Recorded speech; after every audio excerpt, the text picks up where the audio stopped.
Should you foreclose on your home? Whether it's the home you live in or a rental property, the idea of foreclosure is something to consider. So in today's video, let's figure out whether you should go through foreclosure or not. Foreclosure happens when the value of your loan balance is higher than the property's fair market price, where mortgage payments aren't worth paying anymore. Let's say you bought a home for $350,000 and 3 years later there's a gull and real estate values drop considerably to $200,000. Including taxes and fees, you're paying $2,200 per month on your mortgage. But your home's value fell 25% to $200,000 and you still have $215,000 left on your loan, thus below the home's fair market value. So basically it doesn't make financial sense to keep paying for a home when it's underwater. This doesn't happen often and at such a steep decline, but housing market crashes do happen regionally. So that's when foreclosure seems like a real decision for you.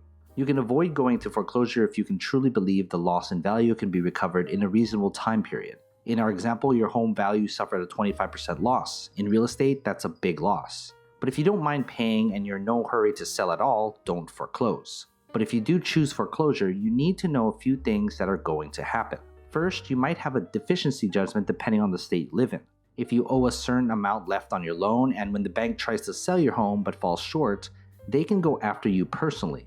In states like California, in most cases, banks aren't allowed to get a deficiency judgment against you. But in states like Florida, banks can get a deficiency judgment against you. Second, if you foreclose on your home, you'll have trouble getting a new loan. Because of that, it's best to either get a new rental or buy a new home before you foreclose on your current home.